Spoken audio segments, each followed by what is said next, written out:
I'm the conscious lesbian on the go, spouting spirituality so that we can grow. I'm the conscious lesbian on the go, spouting spirituality so we can grow. I'm the conscious lesbian on the go, spouting spirituality so that we can grow. Hello, I'm Tiffany Howard, and this is Let's Talk. Today's talk is entitled, Love Requires Giving. And before we get into today's talk, I want to remind you about last week's talk, self-love. Throughout this Let's Talk series, I will always talk about self-love because self-love is the foundation for all relationships. Your work relationship, your family relationship, your relationship with your partner. If you don't love yourself, if you're not gentle and easy with yourself in healing, your relationships will not be gentle or easy or loving or healing. Think about this. We even choose our partners based on our own level of self-esteem. And I'll repeat it. We choose our partners based on our own level of self-esteem, how we feel about ourselves. That's something for you to think about. So now let's get to today's talk. Love requires giving. And this talk is inspired by the late spiritual teacher Barry Long out of Australia. When I say love requires giving, let's focus on giving. And you've heard that saying that it's better to give than to receive. We know how to give. Since we were children, we were taught to give. We were taught that it's better to give than to receive. We give possessions. We give our time. I'm talking about giving of self. We know how to give gifts. We have holidays for that, right? We know how to do that. We know how to give our time. We volunteer. But I'm talking about when you're with your partner. I'm talking about giving of yourself. Barry Long calls it a reservation. When it comes to giving of ourself, meaning being psychologically vulnerable. There's a reservation within us, a contraction, so to speak. A contraction within us. So there's something within us that we choose to hide and not to give to that other person. Giving what? Openness. Openness. And many of you, all of you, know what I'm referring to. We're with that person, we want to be with that person, we say we love that person, but we hide a part of us. Something happens, situation, or words that trigger that contraction within our bodies that reminds us of hurt and pain and sadness from another situation, another relationship, another person. And when that contraction comes, we feel it in our solar plexus, our third chakra, our gut, which makes us hold back, makes some of us freeze, run away, withdraw, become cold. We hold back our love. And I know this well. I've been on both sides. I can communicate well in my professional relationship, but at one time in my life, most of my life, I couldn't communicate well in my relationships. It wasn't until about 3 years ago when I met a partner who told me that communication was big in our relationship. She said if I wanted to be with her, I would have to be honest and communicate. And I learned to communicate because every moment when she said something or did something that reminded me something unpleasant, I withdrew. I had a reservation within myself that held me back, that kept me away from her. It separated us. It created a distance. And she felt it.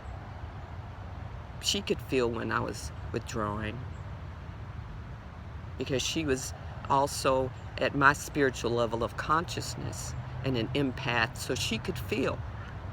And then she would call me on it. Tyffany, I feel you shrinking. I feel you withdrawing your love. And what was I feeling? Maybe anger, fear. Fear of the consequences of communicating how I felt about what she was saying. That if I communicated honestly about what she was saying, that she would leave. So that's an insecurity. I didn't want to be vulnerable, because for me, vulnerable meant that something bad would happen, that I wouldn't get something that I needed, love. Again, I thought that my love came from her. And if she took that away, I wouldn't have something that I needed. And the truth is, love comes from me, from within. When I learned that, and when I learned that communicating, expressing myself, giving, being open was the key. In giving, you have to give up your reservation, your fear, whatever you're holding on to give. The paradox is, the way not to give in is to give. Meaning, don't give in to your fears. Don't give in to that self-consciousness. Don't give in to whatever you're trying to hide and not wanting to share with your partner. Don't give in. The way not to give in is to give, meaning push through it.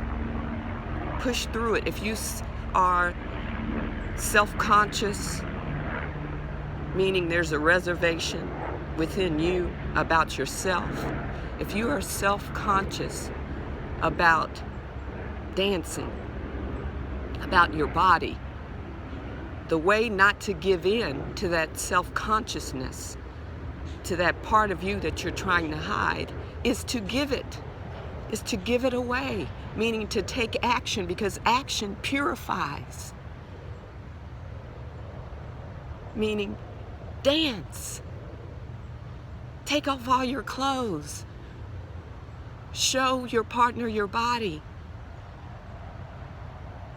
Give it. Be open to it. Because if you don't take action on that reservation, that fear, that contraction, that in your body that makes you create distance and withdraw and be cold and take your love back or hold it back, then you won't be able to get rid of your reservation. You will hang on to it and become it, and it will grow, and you will go relationship to relationship to relationship, repeating the same old pattern. You must take the step to give way to that reservation by giving. Whatever it is, whatever you're holding on to when you're triggered by your partner, by a situation that you're in, the only way to let it go is to give it. Is to give it. You have to take action on it. You have to find the courage and the strength to give it. And that's what I did. When I felt myself in my relationship withdrawing, holding back my love. Now, why would I do that? Why would I do that? I said earlier, anger, fear, insecurity, which is fear, not wanting to lose something I believe I needed from her. So I held back. And that's learned. I learned it at a young age. It's sort of a punishment to the other person for some people. And depending on the situation, that's what I was doing. I was punishing that person by withdrawing my love. And what's that? That's not love at all. That's not love at all. But we learn it, and it can be unlearned. I unlearned it because I wanted to be with this girl, and we're not together today. And I still love her because she was a great teacher for me. That was my purpose with being with her. That was the purpose of the relationship, one of them. One beautiful thing she taught me was to communicate. And in communicating, we grow our power, because when we do not communicate with our partner, our true feelings, we feel powerless. I felt powerless until the day I opened my mouth and communicated my true feelings. And wow, I thought, this is what I've been missing. It feels good to say what I feel. It's freeing. And guess what? She didn't leave. She respected me. Not only that, when I didn't communicate my feelings, when I held back, when I withdrew, it frustrated her. It created anxiety in her. Those were her triggers. And now that I communicate and know how to do it, when I had a partner who didn't communicate with me, she was my mirror. You see what happened? It flipped-flopped.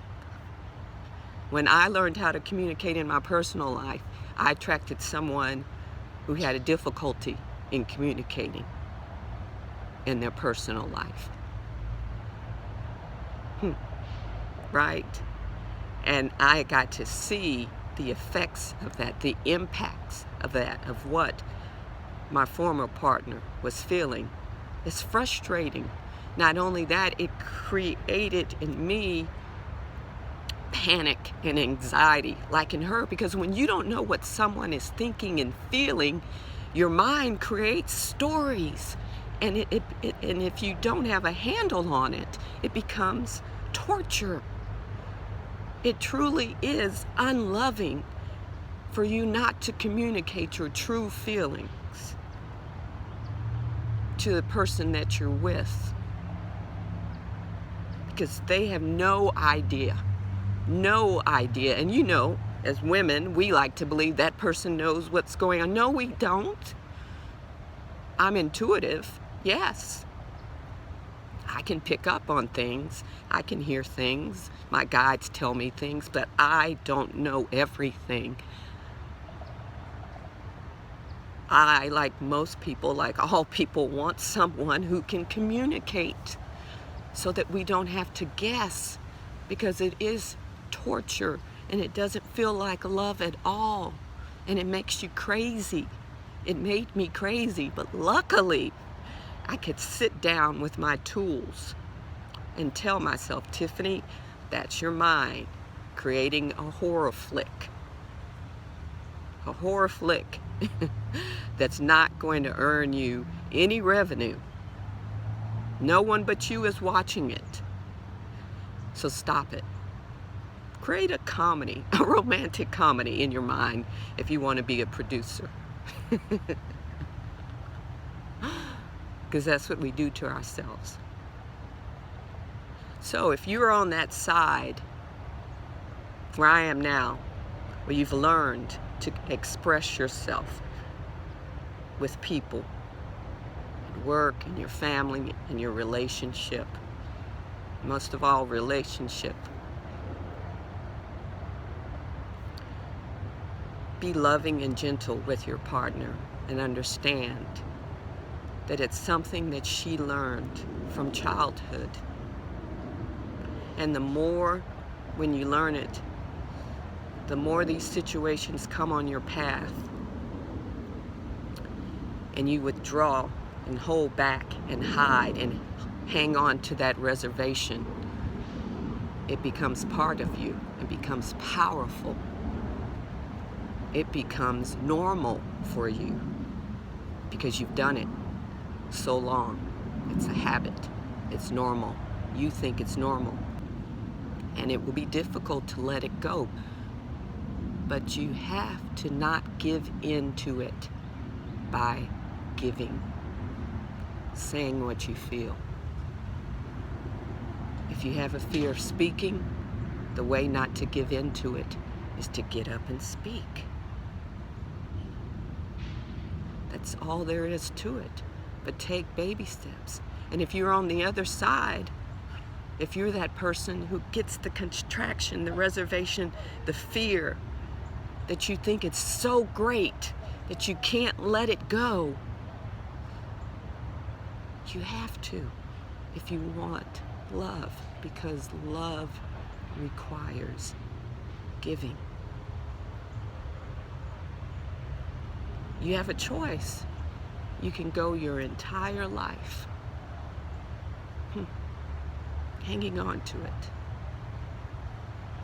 and see what you get. Then come back the next life and maybe learn that lesson.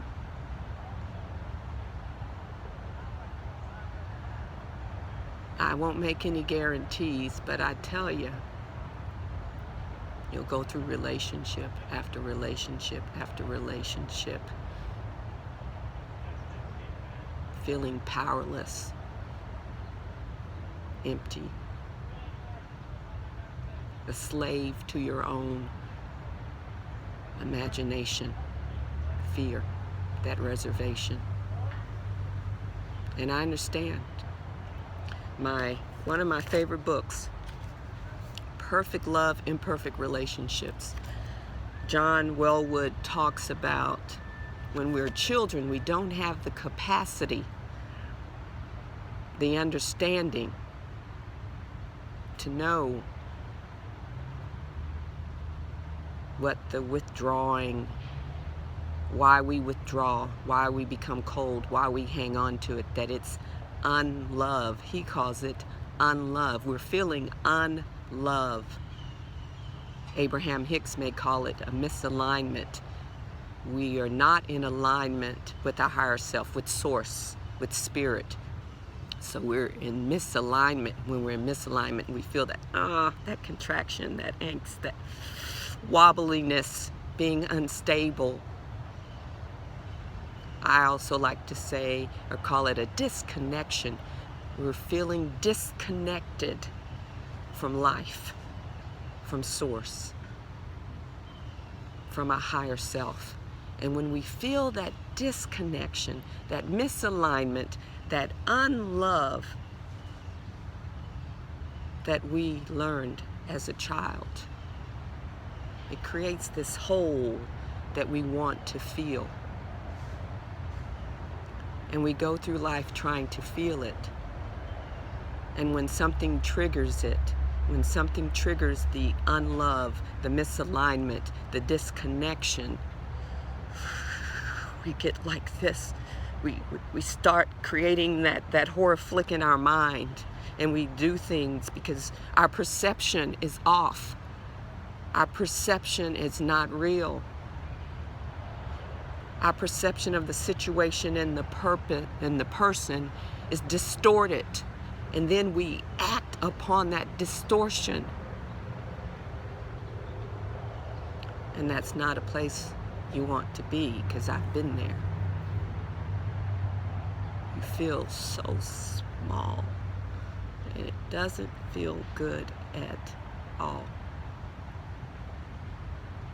So now that we are adults, we have the capacity to understand where that feeling comes from, and to know that we don't have to feel that way, that we can do something about it. We're not helpless. We're not victims.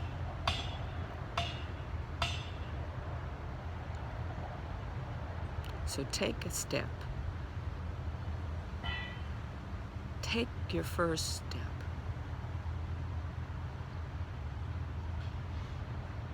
And give. Be open.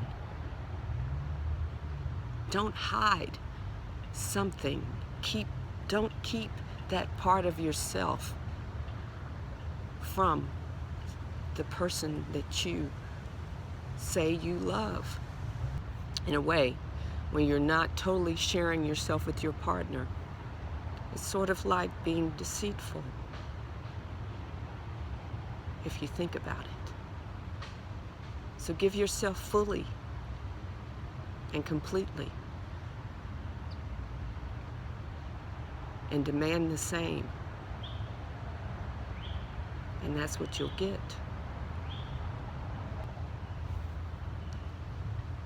Dear hearts,